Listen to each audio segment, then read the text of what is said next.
Aquí, Radio Agencia de Noticias, Cali Yuga, transmitiendo en su programa número 43, correspondiente al día 25 de julio de 2013, desde la ciudad de Buenos Aires, siendo las 19 horas, acá en la Argentina, acompañado siempre por nuestro gran amigo y colaborador del mundo islámico, Mahdi al-Afghani,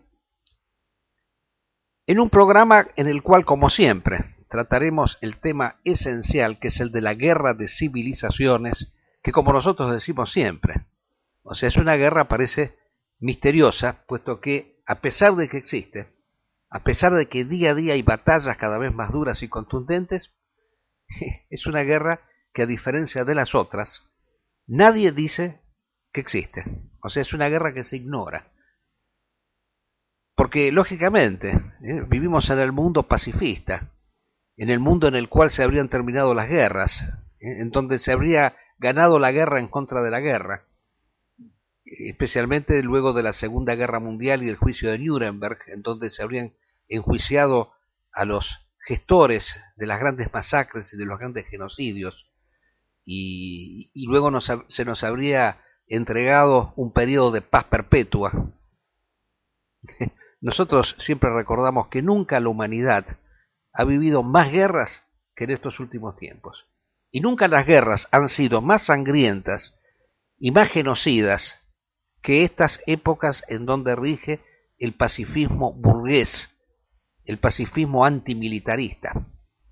Bien, en el día de hoy tendremos siempre un orden parecido al de los programas anteriores, en el cual empezamos por una parte doctrinaria y luego vamos directamente a los hechos concretos de la guerra de civilizaciones, los últimos acontecimientos, o por lo menos los más importantes, porque todos, de acuerdo al escaso tiempo que tenemos, no los podemos brindar. La parte teórica, esta vez la vamos a comenzar con un texto de nuestro amigo de San Carlos de Bariloche, el colaborador integrante junto con nosotros del Frente Cristiano Islámico, Julián Ramírez, en donde comenta una frase de una consigna que ha aparecido en una manifestación en Egipto de los grupos islamistas en contra de la tiranía del general al-Sisi impuesto por los norteamericanos, Israel y Rusia. Y la consigna decía: queremos la ley de Dios y no la que ha sido hecha por los hombres. Realmente texto muy importante, aparte comentado por un abogado, porque nunca hemos dicho que el doctor Ramírez es abogado de muchos años de profesión y que nos dice cosas interesantes también con respecto al ejercicio del derecho relativo a leyes hechas por los hombres y no leyes hechas por Dios.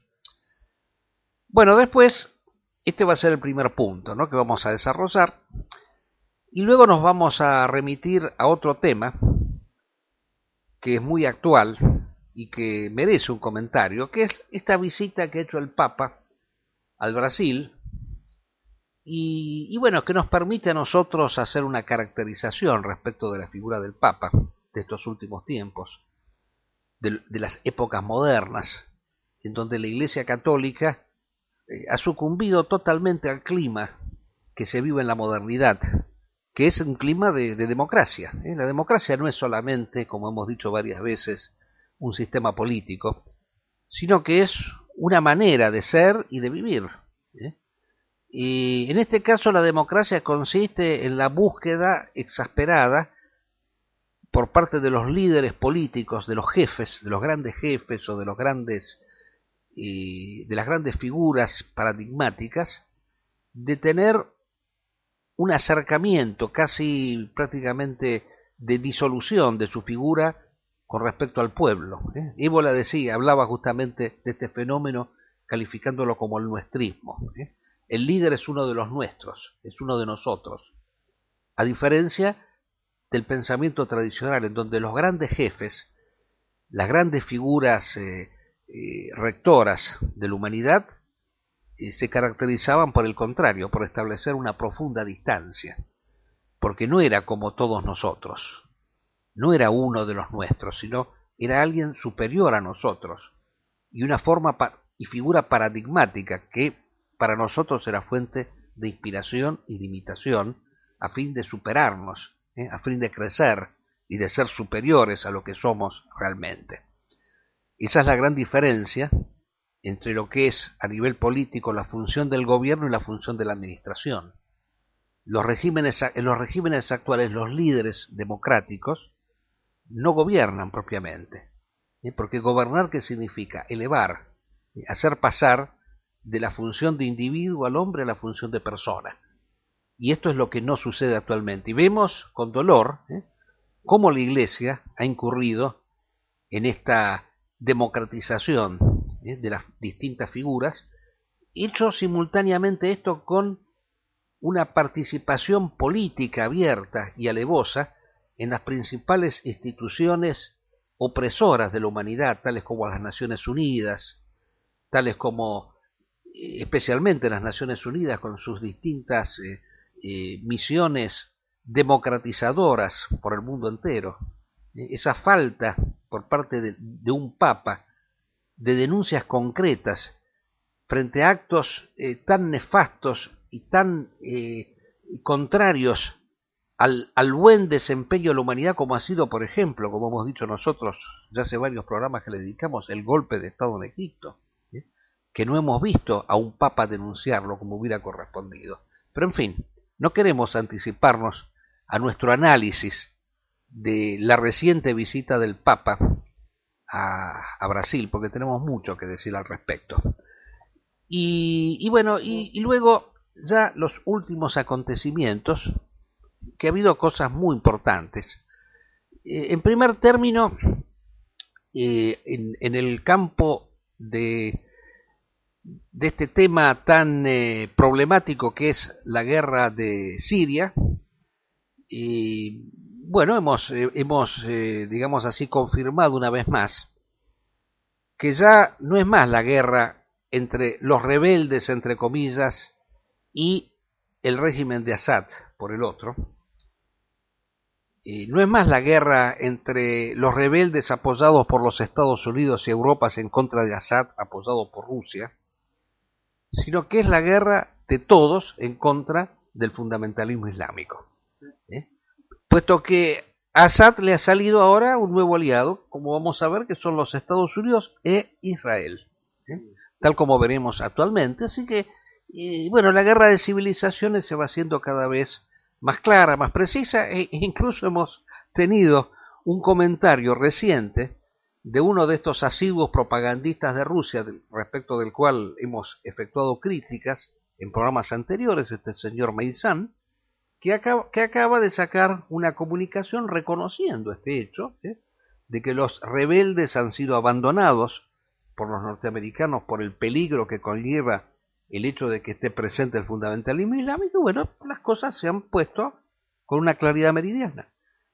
Entonces, los grandes defensores de Assad, ya saben a quién están defendiendo actualmente. Están defendiendo a Israel y a Norteamérica y a Rusia. Punto.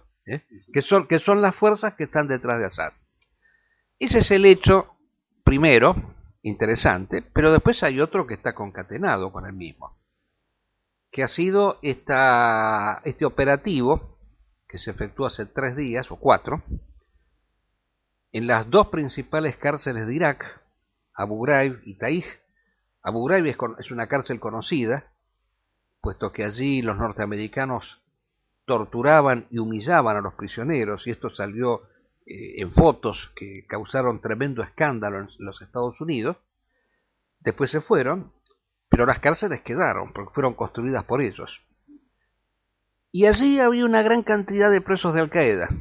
Había cerca de 1000 presos de Al-Qaeda, varios de los cuales condenados a muerte. Bueno, ha habido 2 importantes operativos hace 3 o 4 días. Fueron tomadas por asalto las cárceles, fueron eliminados varios miembros de del gobierno de Maliki, que defendía las cárceles, y 1000 presos de Al-Qaeda salieron a libertad.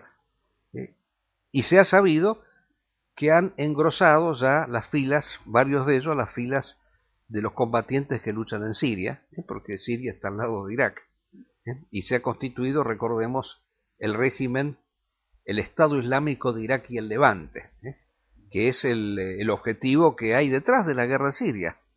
La guerra en Siria es para constituir ese Estado, para unificar, empezar la unión entre estas republiquetas creadas artificialmente, luego de que se balcanizara el Imperio Otomano, lo mismo que se ha hecho acá en América con el Imperio Español, fue balcanizado en varias republiquetas, o lo que se hiciera con el Imperio Austrohúngaro, que fue balcanizado, de ahí viene la palabra balcanización, porque lo que hicieron en los Balcanes, exactamente, y esto es lo interesante de esa guerra.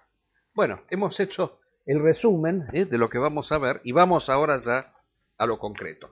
¿Quiere decirnos algo antes de empezar? Quiero saludar a quienes nos escuchan y vamos a oír a Julián Ramírez.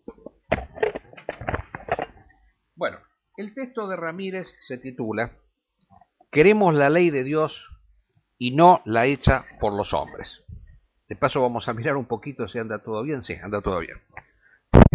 Yo de paso quiero aclarar que quien les habla simultáneamente es el operador de la radio. Entonces tenemos que estar mirando que las cosas funcionen.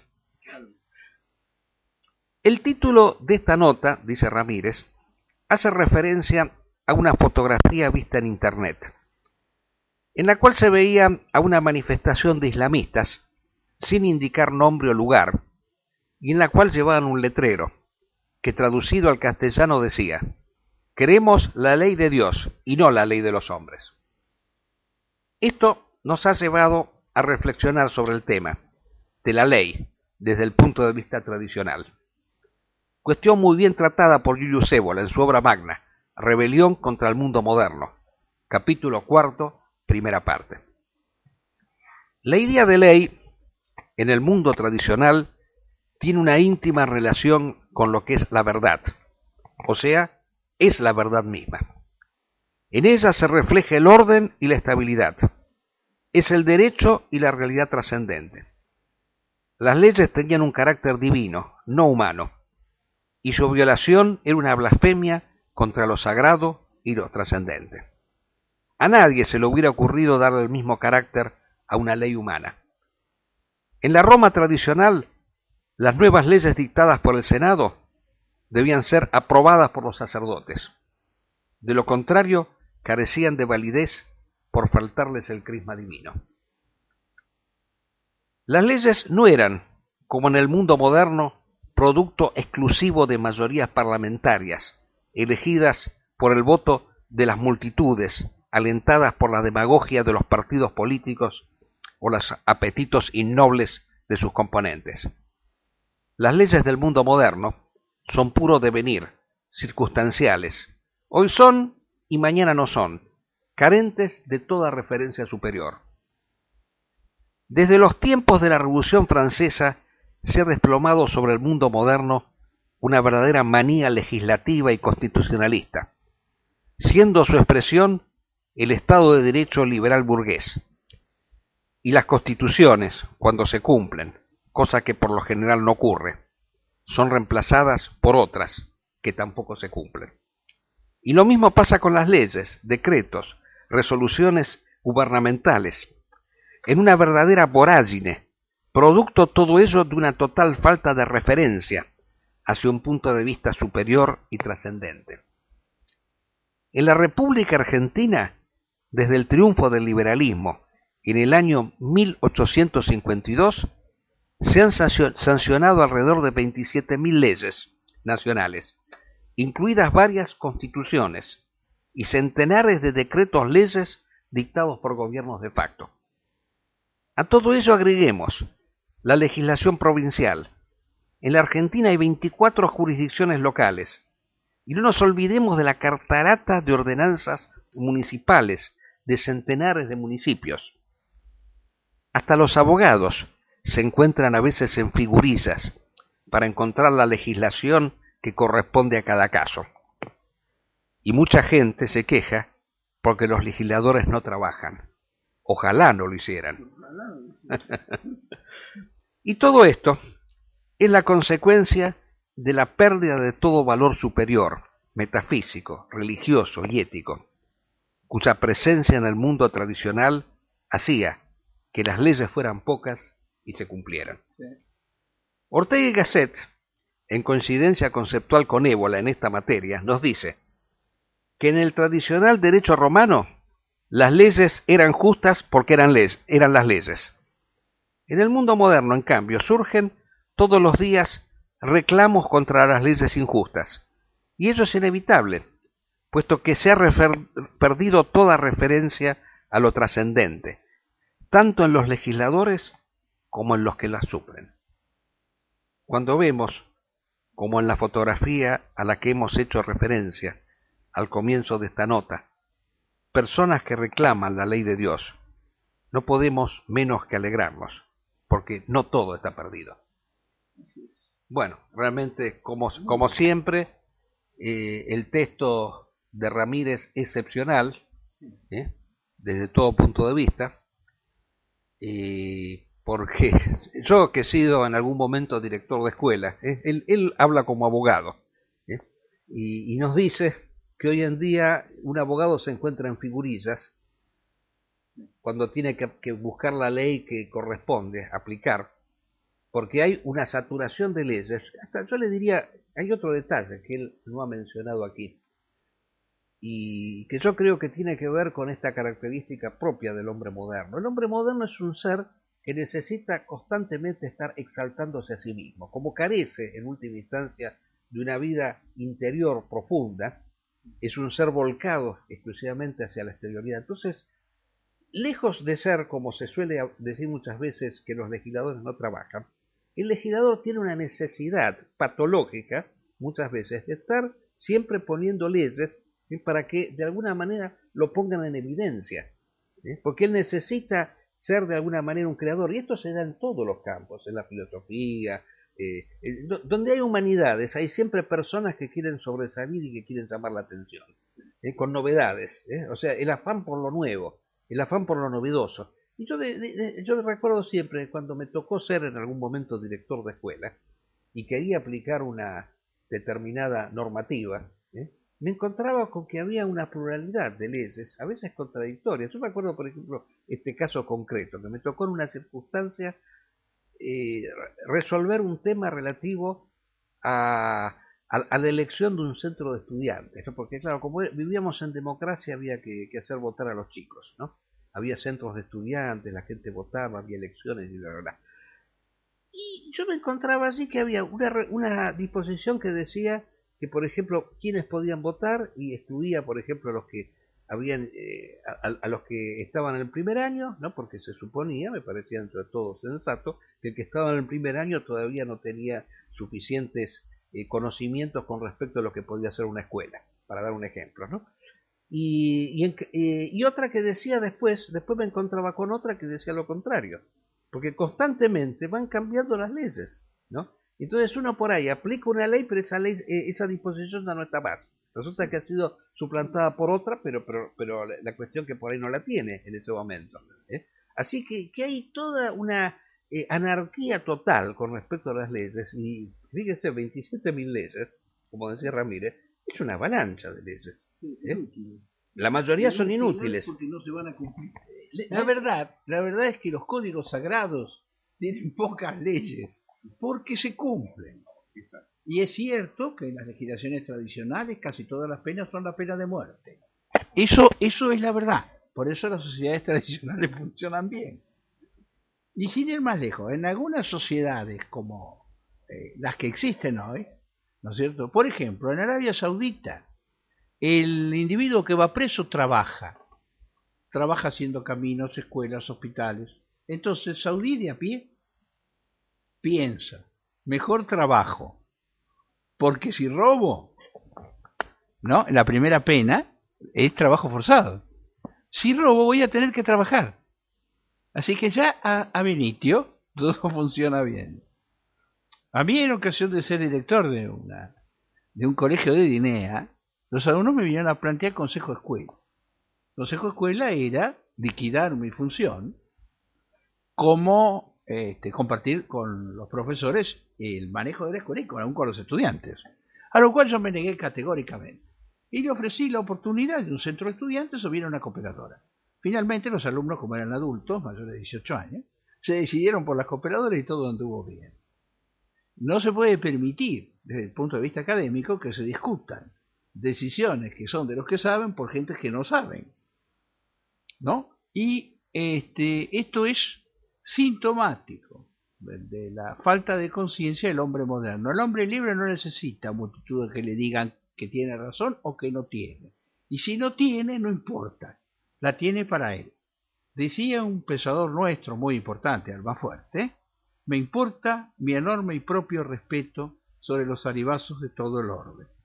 Con lo cual nos está diciendo, cuando el hombre es sólido, es seguro de sí, no importa que lo repudie la mayoría, si es así, o que lo repudien muchos. El verdadero hombre de la tradición es un hombre que es guerrero y sacerdote. Ese hombre no necesita ninguna referencia que no sea Dios y sus normas. En todo caso, una orden religiosa o militar podría ser el símbolo más evolucionado en la tierra, más sólido de la presencia divina. El planteo de la hermandad musulmana, en este caso, que es que nos gobierne la ley de Dios y no la ley del hombre, es lo que había anterior en Egipto, cuando el mismo pueblo, el 70% de los votos, decidió la ley islámica, la Sharia. Y la Sharia es nuestra ley. Esa es la ley de Dios, la que está en el Corán, la que está en la Sunna, la que está en los hadith. Entonces, no necesitamos otra ley, no la que inventaron en Europa, porque eso no es la ley islámica.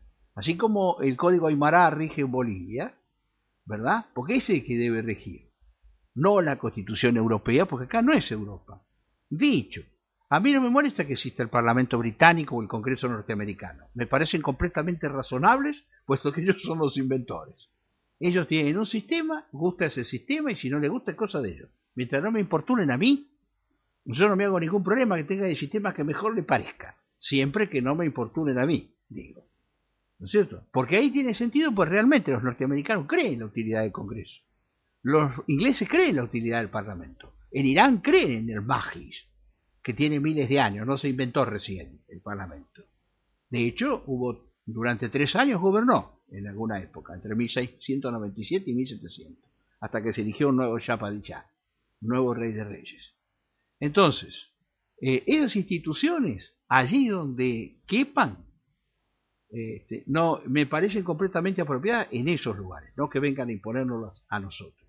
Ahora, yo sería de la vocación de hacer desaparecer todo el sistema de leyes humanas y que todos vivamos bajo las leyes divinas que cada quien, dentro de la unidad trascendente de las religiones, que cada quien aprueba. Los cristianos con las leyes cristianas, con las normas que emanan del Evangelio, nosotros con las normas que emanan del Corán, del Injil y de la Torá de los judíos con la Torá y así todos.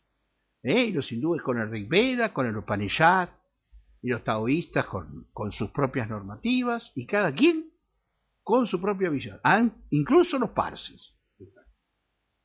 Sí, indudablemente, bueno, acá lo que ha sucedido, usted mencionaba recién que no nos tiene que regir la Constitución de los Estados Unidos, pero acá lo que ha pasado es que en la República Argentina y en América en general, y principalmente a partir de los influjos de la masonería, se ha gestado una clase política que vivía enamorada del progreso tecnológico de los ingleses y los norteamericanos, y consideraba que para que ese progreso tecnológico pudiera llegar a nuestro país y pudiéramos, como decía Juan Bautista Alberdi, tener al yanqui argentino en vez del gaucho perezoso generado por la colonización hispánica que admitía el mestizaje entre aborígenes y españoles, a diferencia de los ingleses que mantenían la raza pura, se necesitaba una legislación como la que tenían ellos,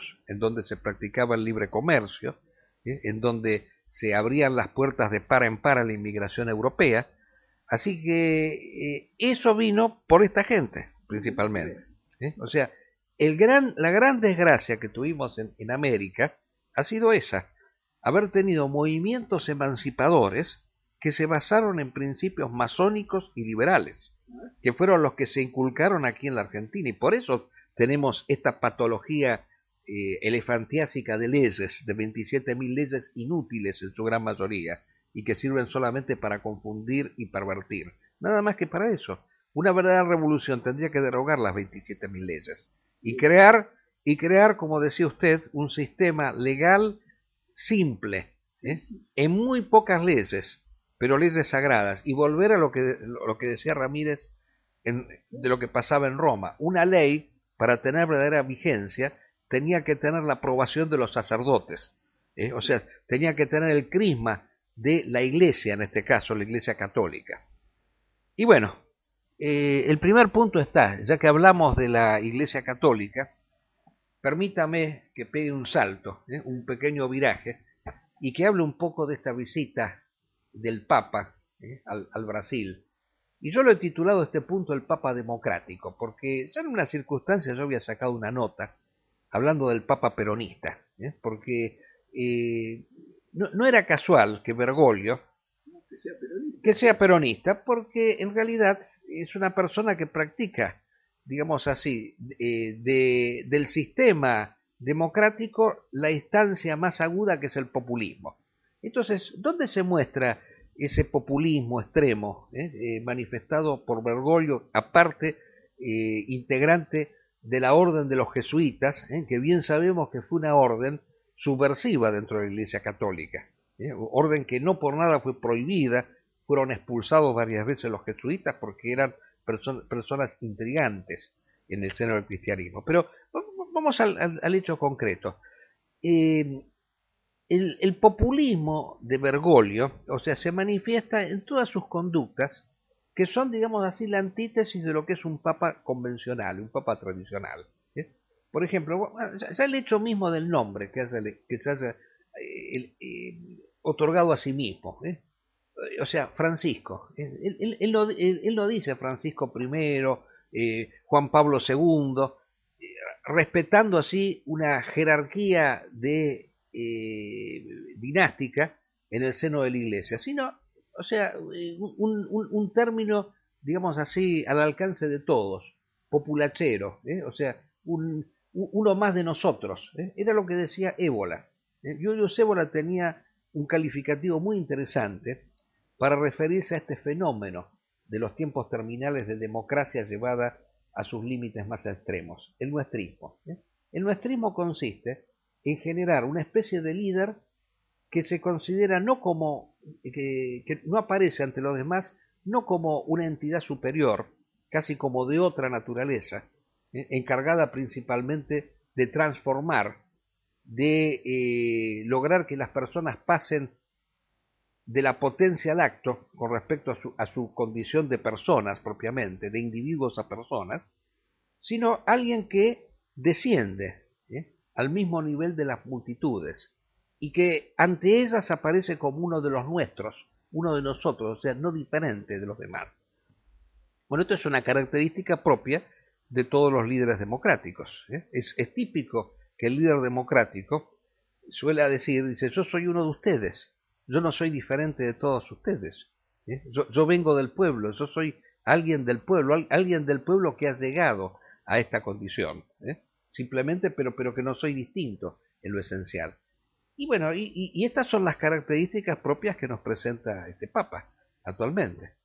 O sea, el hecho de que esté hablando constantemente de fútbol, por ejemplo, es otro detalle realmente significativo y casi, o sea, grosero en última instancia. O sea, un Papa no tiene que estar descendiendo a esos niveles tan elementales. O sea, tiene que ser propiamente, lo mismo que un emperador, alguien casi como de otra naturaleza, que no tiene los mismos gustos y las mismas debilidades que tienen los seres humanos. O sea, un papa que agita la bandera de un club de fútbol, esto es una cosa ridícula totalmente. Nunca se ha visto algo así. O sea, hemos descendido al nivel más bajo de todos.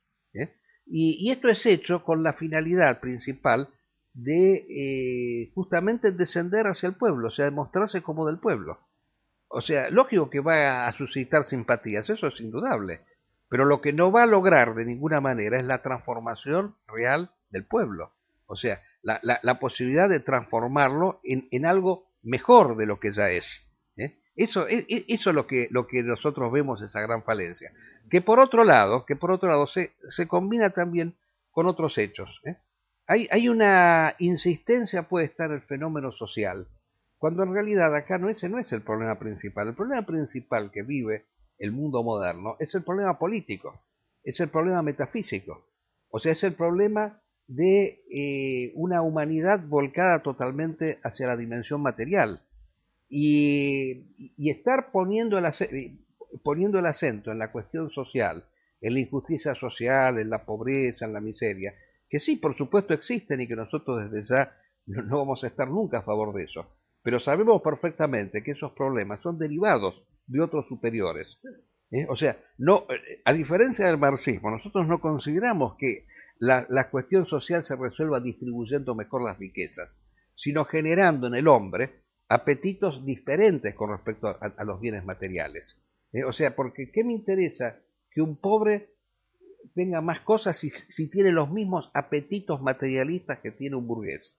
O sea, lo que nosotros tenemos que terminar actualmente es el espíritu economicista, poniendo el valor de lo sagrado por encima de las cosas. Eso es lo que va a dar la resolución de los problemas sociales. O sea, allí es donde se hace verdadero ese acerto cristiano que decía San Agustín: ama a Dios y lo demás se te da por añadidura. O sea, primero lo sacro y lo social viene como añadidura. En cambio aquí pareciera que es al revés.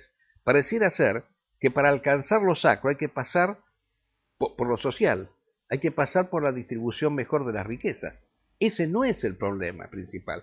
Y fíjese usted cómo no será tan importante el problema político, que nosotros hemos presenciado una ausencia total de este Papa, a diferencia de otros que han tenido, digamos así, posiciones políticas con respecto a los temas, con respecto a los grandes problemas políticos. ¿Usted escuchó alguna vez que el Papa haya condenado o aceptado, vamos a suponer que hubiera dicho que estaba bien el golpe de Estado en Egipto, para dar un ejemplo? Nada, un silencio absoluto. O sea, no dice absolutamente nada con respecto a los graves problemas que están sucediendo en el mundo. Pareciera que se ha convertido en un papa asistencialista. Un papa que, o sea, más que la Iglesia Católica parece la institución Cáritas, esto en última instancia, ¿no? Eso es lo que a mí me molesta y me parece que es, en última instancia, desde el punto de vista de la historia de la Iglesia, bueno, esto es un grado más de decadencia. Es un grado mayor de decadencia, que no es una casualidad que haya sido un papa jesuita, que ha sido la orden más subversiva que ha dado la Iglesia. No es una casualidad, es algo que es consecuente con esta decadencia de la Iglesia. Es la consecuencia del Concilio Vaticano II, que ha sido, bueno, desde ya el golpe de efecto mayor que ha tenido el catolicismo en los últimos tiempos. Sí, a mi parecer, la función del dignatario religioso es elevar la gente hacia arriba. En una palabra, que el individuo se convierta en persona. Si el dignatario religioso se rebaja, por decirlo así, no se beneficia el individuo que podía llegar a ser persona. Precisamente porque Faraón no es lo mismo que Juan de los Palotes, y el Inca no es lo mismo que cualquiera, puede hacer su obra de unir cielo y tierra y de hacer la mayor justicia social que todo el mundo hemos conocido, porque sabemos que por la historia, tanto Egipto como el Tahuantinsuyo eran capaces de alimentar a toda su población, eran perfectamente capaces de atender a las necesidades de salud de su gente, porque justamente los gobernantes reflejaban eso mismo, reflejaban a Dios en la tierra. Precisamente por eso tuvo éxito el cristianismo, precisamente por eso tuvo éxito el Islam. Precisamente cuando el gobernante no está a la altura, y cuando en este caso los clérigos equivocan el camino de hacer ascender hacia ellos y descender ellos a la masa, no contribuyen a que la masa mejore. No puede mejorar porque no comprende que hay un distinto. Porque para mejorar hay que comprender que este ser es distinto. y que hay que, de algún modo, inspirarse en lo que él enseña. Si él me enseña que es igual que yo, no me va a iniciar, no me va a hacer un adepto, no me va a hacer un hombre libre, precisamente porque él me está diciendo que la estrechez de miras, que la pequeñez en la que vivo yo es la que aspira a vivir él. Y en honor de Justicia, el fundador de la orden franciscana, lejos estaba de querer que todo el mundo se rebajara. Antes bien, tanto él como su compañera Clara, que creó la orden hermana de mujeres, lo que querían es hacer ascender a la gente a Dios. La intención de Francisco no es rebajarse, la intención de Clara no es rebajarse, la intención de ellos es ir a los necesitados para hacerlos ascender. En ese momento el Papa, que era un excelente político, ¿verdad? El mismo que reprimió a las herejías cátara y valdense, aceptó a Francisco, porque Francisco era el camino que a la institución papal le podía servir, ¿no es cierto?, más allá de la honorabilidad de Francisco y Clara. De la misma manera, cualquier líder religioso debe llevar la gente hacia arriba, no ir él hacia abajo, porque eso no le sirve ni a los que están abajo. Sí, y quedaría por decir esta otra característica que no ha sido inaugurada por Francisco, ¿no?, sino que es el que la inauguró propiamente fue el Papa Wojtyła, Juan Pablo II, que es la modalidad del Papa viajero, el Papa móvil. Y nosotros hemos dicho en otras oportunidades que un verdadero líder carismático, o sea, alguien que actúa como un motor inmóvil propiamente, que atrae, que mueve sin ser movido, no viaja, tiene que estar enclavado en su lugar. O sea, cuando el Papa estuvo prisionero en el Palacio Vaticano, quizás fue el Papa más libre de todos, fue el Papa más paradigmático de todos, porque el verdadero jefe no desciende, no va al pueblo, es el pueblo el que tiene que ir a él, la masa es la que tiene que ir a él. Y el hecho mismo de que no esté presente es lo que genera ese sentimiento religioso y sagrado. Porque a Dios, ¿por qué se lo venera? Porque no lo vemos todos los días. Porque está presente estando ausente. Y el Papa, en cambio, quiere estar presente físicamente con el pueblo. Y en eso no está imitando a Dios como realmente debería ser. No, o sea, es un error tremendo desde el punto de vista de, de cualquier religión, un papa que viaje. Eso es un error terrible. O sea, en una religión que ha puesto al papa como el emisario de Dios en la tierra, el hecho de convertir a ese emisario en un ser que está en todas partes, sin estar en última instancia en ninguna propiamente, es una degradación del principio religioso. Es una degradación del principio religioso. El Papa tendría que estar en el Vaticano, desde allí tendría que ejercer ese carisma espiritual. Del mismo modo que el emperador estaba en su palacio, en su lugar, no se mezclaba con el pueblo. La degradación del principio, siempre comentamos nosotros el hecho de que el imperio japonés se degrada cuando se hace democrático, cuando el emperador se mezcla con el pueblo, ahí pierde el carisma. Y deja traje ceremonial y se viste con un trajecito europeo para ir a ver al invasor. Bueno, ¿no? Qué sí, vergüenza, sí. Caramba. Esa fue la derrota de Japón en la guerra. La derrota de Japón en la guerra fue cuando el emperador sucumbe a las sugestiones del general MacArthur, en esa brillante y extraordinaria película del realizador ruso Sokurov, en donde muestra cómo de a poquito este emperador deja de ser tal, deja de ser divino. El Papa tendría que ser divino, ese es el término. O sea, porque el Papa, ¿qué es en última instancia? Un Papa es mitad Dios y mitad hombre. En el cristianismo, lo humano y lo divino son como dos sustancias que están copresentes. Y el Papa tendría que tener esas dos funciones simultáneamente. Pero en cambio este es un Papa que se ha humanizado totalmente y tiende a humanizarse cada vez más. Esa imagen del Papa con el portafolio todo deshecho, todo destartalado, o sea, nos lo muestra como uno de todos nosotros, o sea, uno más de los nuestros. ¿no? Cuando se critica que el Vaticano hay riquezas, hay joyas, bueno, pero eso no es de ninguna manera una cosa mala, tiene que ser así, porque en todos los ritos tiene que haber elementos que tienden a exaltar lo sagrado a través del arte y a través incluso del oro y de las joyas, porque están de alguna manera resaltando un carácter superior por parte de la persona que está allí cumpliendo esa función.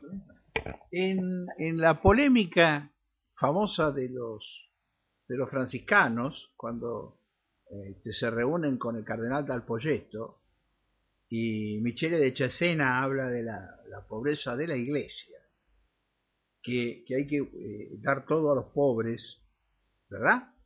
El cardenal Dal Poggetto dice algo que es serio y cierto: si la iglesia da todo a los pobres, ¿quién protegerá a los pobres? No. La verdad que cualquier protección de los pobres dependía de la iglesia. El cardenal Dal Poggetto, que podría ser un hombre político y con las peores inspiraciones, tiene razón. Y Michele de Cesena, que es un monje dedicado con las mejores intenciones, está equivocado. El jefe de la orden franciscana está equivocado. Y el cardenal Dal Poggetto, que ciertamente vivía de la mejor manera y no como hubiera vivido Jesús, tenía razón. Si la iglesia tiene asilos, si la iglesia tiene gente que protege, necesita de esa riqueza para poder ayudarlos. Si se quiere hacer justicia social, lo que hay que hacer es repartir más y mejor, pero repartir desde arriba, porque para que la orden sea seguida, tiene que uno tener prestigio. Cuando en Afganistán Mullah Omar se pone al frente del talibán, se pone al frente porque es ido a buscar, en realidad. No es él el que va a buscar, ¿no? O una serie de hechos que ocurren en Kandahar hace que la gente lo convoque. Un señor de la guerra que era pedófilo, robaba chicos, chicas. Mullah Omar, Mullah Walid, Mullah Hassan fueron y lo mataron. Liberaron a los chicos, no hubo más pedofilia, no hubo más crímenes, no hubo más nada. A ellos lo fueron a llamar. Pues se llama ¿a quién? ¿A qué superior? ¿A quién se le pide ayuda y consejo? ¿A qué superior? Al verdadero maestro. ¿No es cierto? No se le puede pedir ayuda a quien está a la altura de uno porque no va a poder. Una de las primeras ideas que puede tener el necesitado es buscar un guerrero para que lo proteja, por la sencilla razón de que el guerrero sabe cómo. O un monje que lo proteja porque tiene un poder espiritual que hace que, por ejemplo, es muy difícil que alguien se atreva a violentar una ermita, ¿no es cierto?, o un convento, aunque eso pueda pasar, un monasterio. El prior de un monasterio o el jefe de una orden religiosa o militar es ideal para proteger al pueblo, precisamente porque pueden, porque saben cómo. Si no supieran cómo, ¿a quién le va a pedir ayuda el que tiene necesidad? A otros pobres que no tienen medios. Bueno, hemos, digamos así, tratado ampliamente este tema y no queremos descuidar la parte relativa a los hechos concretos de la guerra de civilizaciones, que por supuesto se están desarrollando en el Medio Oriente. Y como siempre vamos a hablar de la situación, de lo que está aconteciendo en estos momentos en los países principales en donde se está dando la guerra, relatando, bueno, noticias importantes. Fíjense usted, yo me olvidé de comentarlo al comienzo. Afganistán, del cual, bueno, usted lo recordó al mencionar al Mullah Omar. Fíjense, esa guerra que, como nosotros sabemos, y la llevan a cabo Estados Unidos junto con unos 50 estados satélites que lo auxilian, pero cada día nos enteramos de que hay un nuevo estado que se retira. ¿A que no sabe cuál es el que decidió retirarse antes de tiempo? Dinamarca. Fíjense. Esa gente pacífica es la que produce las peores violencias. Bueno, fíjese curioso. No hay pero el pacifismo y las mujeres para la violencia. Pero fíjese, Dinamarca, es interesante que se haya retirado Dinamarca, porque el jefe de la OTAN, el secretario general de la OTAN, Rasmussen, es de Dinamarca, ¿no? Y Dinamarca, su país, decidió retirarse antes de 1914, porque se ha resuelto, o sea, Estados Unidos y los países más serviles se van a retirar en el 2014, en diciembre de 2014. Pero Dinamarca acaba de decidir retirarse ahora. ¿Eh? Y ha dicho que lo hace porque se enteró que Inglaterra se va a retirar también. Así que, bueno, acá hay que decir, el último en retirarse, el último en retirarse que apague la luz. Porque realmente es una victoria tras otra. Y bueno, desde ya que todos los días hay acontecimientos bélicos que por supuesto los medios mantienen en silencio. Están en pleno operativo de primavera, porque en la primavera ahí se puede pelear, no en el invierno que es muy duro allá en Afganistán, y todos los días hay ataques victoriosos por parte del movimiento talibán. Sigue siendo un hecho milagroso constatar cómo se puede hacer frente a 50 estados, nada menos que con Estados Unidos y la ayuda de Rusia y China, y ganar todavía. Eso es un milagro que en algún momento, bueno, los historiadores van a tener que explicarlo, cómo pudo suceder eso en la historia. Y es un hecho que realmente llama la atención. Y bueno, y el otro acontecimiento, ya que estamos con Afganistán, pasemos al vecino, lo que ha pasado y lo que está pasando en Irak. Porque Irak, día a día, la guerra se incrementa. O sea, desde abril hasta ahora ha habido cerca de 3.000 muertos en Irak. Eso es un hecho indudablemente sugestivo, porque es una guerra civil que se ha incrementado con la ida de los norteamericanos. Los norteamericanos no lograron pacificar Irak, cada día es más claro. Y quien lleva a cabo la resistencia, bueno, ya ahora es clarísimo, es Al-Qaeda. Es el Estado Islámico de Irak y el Levante, que como decíamos al comienzo del programa, ha efectuado una acción realmente, pero heroica desde todo punto de vista, como ha sido haber logrado asaltar las dos principales prisiones de Irak y haber liberado cerca de 1 millar de presos de Al-Qaeda. Eso es algo que tendría que realmente llamar la atención a cualquiera, especialmente Obama, que ha dicho que Al-Qaeda se terminó con la muerte de Bin Laden. O sea, cada día que pasa hay una nueva victoria del fundamentalismo islámico. Así que 1.000 personas, de las cuales por lo menos había una veintena que habían sido condenados a muerte, quería decir que eran jefes importantes de la organización, y todos ellos se han dirigido directamente a Siria. Y bueno, y esto nos permite hablar también de Siria. Estamos haciendo como una especie de repaso de los hechos principales. En Siria, ¿qué es lo que ha sucedido? ¿Qué novedades ha habido? Bueno, las novedades son que una declaración significativa del gobierno de Israel, manifestando ya abiertamente que le conviene que siga Assad. Porque el mayor peligro, esto lo dice el jefe de inteligencia israelí en una declaración publicada por la agencia Kali-Yuga en el día de ayer, el jefe de inteligencia israelí dice claramente, dice, a nosotros no nos conviene que Assad se vaya. Dice, porque Assad nos brindó 50 años de paz en el Golán. Y si Assad pierde, ya no son los rebeldes democráticos, son los grupos fundamentalistas islámicos, porque claro, se acaban de enterar ahora que el movimiento talibán de Pakistán se ha sentado también en Siria, ha establecido bases en Siria. Entonces, evidentemente el problema es mucho más serio de lo que se presentaba antes. Y entonces esto, por supuesto, si Israel ya ha dicho claramente que no hay que hay que evitar que el fundamentalismo islámico triunfe en Siria, entonces la conclusión cuál va a ser, que Estados Unidos ya haya dicho que no conviene entregar armas a los rebeldes. Y acá es que nos hemos encontrado con las declaraciones últimas del general Dempsey. El general Dempsey, norteamericano, jefe del Estado Mayor del Pentágono, que fuera el que asesorara al Sisi en su golpe de Estado, tuvo una sesión en el Congreso. Los miembros del Congreso estaban debatiendo la resolución de Obama, que muy suelto de cuerpo había dicho que había que ayudar a los rebeldes. Entonces lo llamaron a Dempsey para que diera su opinión al respecto. Y Dempsey dijo, bueno, dice, si nosotros queremos intervenir en Siria, además de los muertos que vamos a tener, que van a ser muchos, calculemos $1.000 millones por mes. La gente enseguida se le puso la piel de gallina. Norteamérica con una crisis terminal, la ciudad de Detroit que ha entrado en quiebra.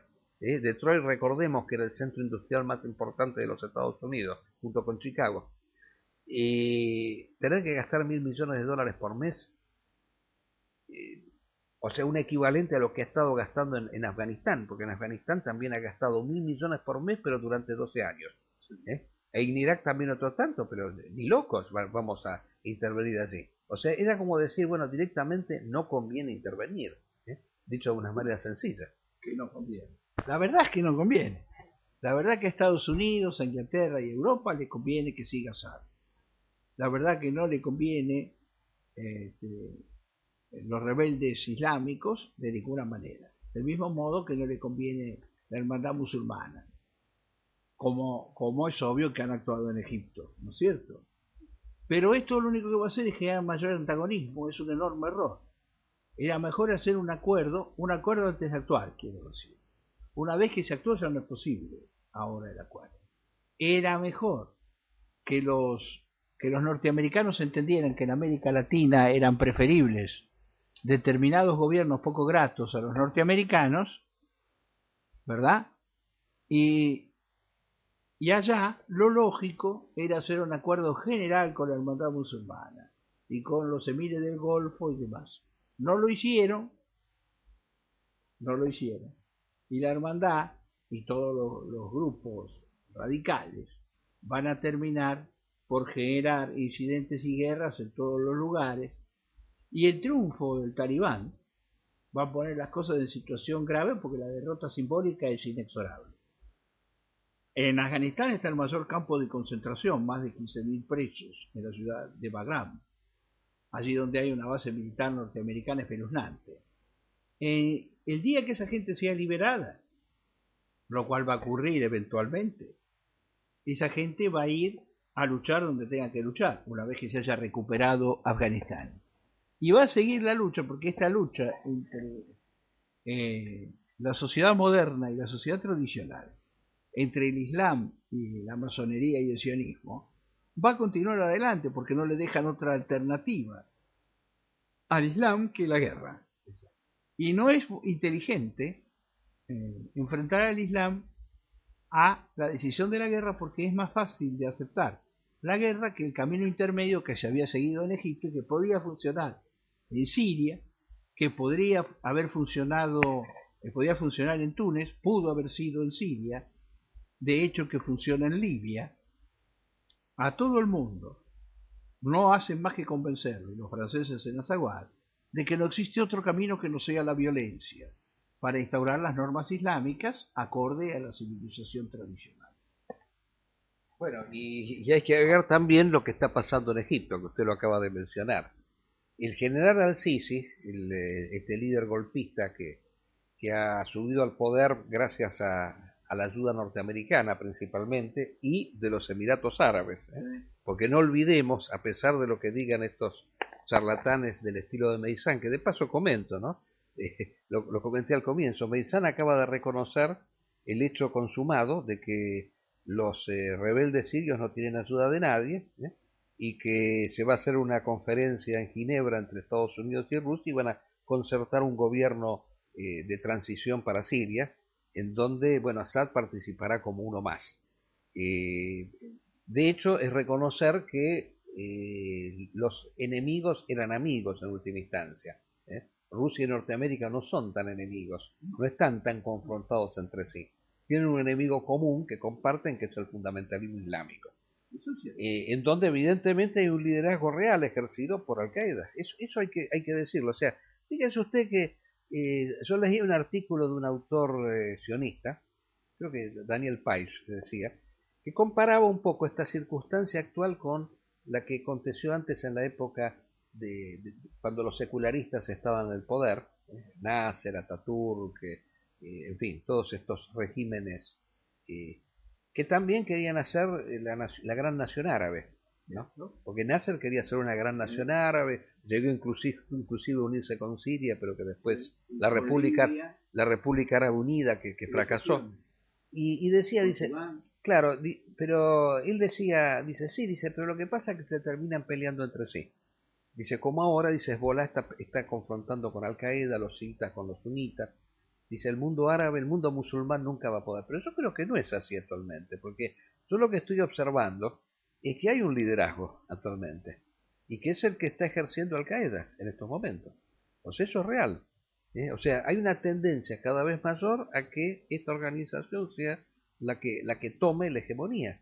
Porque fíjese usted que en Egipto, al caer Mursi, indudablemente se va a producir un proceso de radicalización muy grande por parte del Islam político, que es el movimiento hay que llamarlo así, es el Islam político. ¿Sí?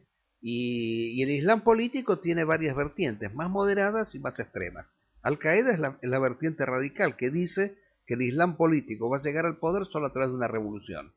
Y de algún modo, el hecho de que hayan derrocado al gobierno egipcio, bueno, le está dando la razón a Al-Qaeda, eso es indudable, porque no se puede llegar a la democracia. Claro, lo grave es que las posiciones de Al-Qaeda sean asumidas por la hermandad musulmana. Claro. Eso sí que es grave. Para ellos. Para el imperialismo, Exacto. para el sionismo, para todos, lo grave es que la hermandad musulmana, que es un movimiento de masas, asuma el camino de la violencia. Eso es mucho más peligroso que Al-Qaeda, con toda seguridad.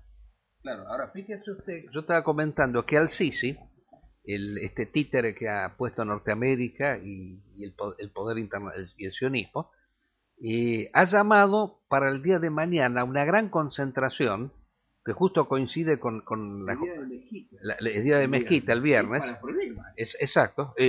Claro, justo el mismo día que los simpatizantes de Mursi van a hacer su manifestación principal, él ha convocado a otra para defender, él dice, la revolución egipcia, la llama revolución, que en realidad fue una farsa, o sea, fue un golpe de Estado directamente, no fue ninguna revolución. Varios comentaristas de la televisión, por ejemplo, este señor Brieger de este programa Visión 7, que es una persona así claramente vinculada a la izquierda, yo reconozco que tiene algunas posiciones correctas porque es antisionista, pero siendo judío exactamente, o sea que ahí yo respeto esa postura que él tiene con respecto al sionismo, pero él ha estado a favor del golpe de Estado en Egipto, con la excusa, ahí había una discusión con otra panelista. ¿Está de acuerdo con el nacionalismo laico? Él, por supuesto, como... Él está de acuerdo con el nacionalismo laico porque no es creyente. Él no es creyente. Entonces, él decía que estaba justificado ese golpe por la masividad de las manifestaciones. Bueno, fíjese usted que, o sea, aún si hubiera sido así, no dejaba de ser un golpe de Estado. Eso es lo primero. Eso es lo primero. Pero en segundo lugar, que esas manifestaciones fueron infladas enormemente. O sea, y se silenciaron las que hizo la hermandad musulmana, que fueron multitudinarias. Así que la situación de Egipto se va a radicalizar.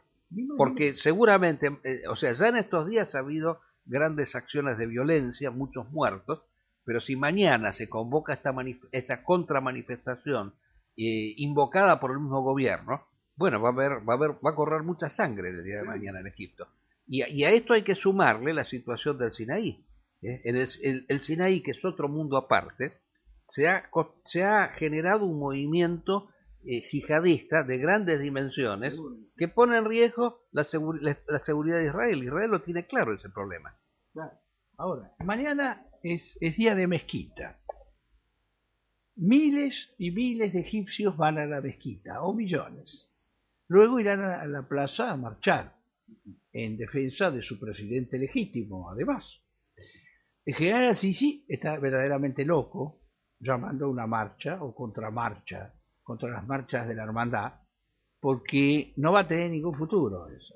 Lo único que va a poder hacer es reprimir, cosa que no le cuesta, pero va a tener que afrontar una situación crítica, porque es un día de oración comunitaria. La gente va a salir de la mezquita y va a ir a la marcha. Los que van a la marcha son todos de la hermandad. La hermandad es 70% de los votos. Tuvo. Eso nos dice que con que marche el 10% nada más, ya es muchísima gente. La oposición laica no tiene, ¿no? Y algunos hipócritas del Islam, que también hay allí, ¿no? Tendrán que pensarlo dos veces.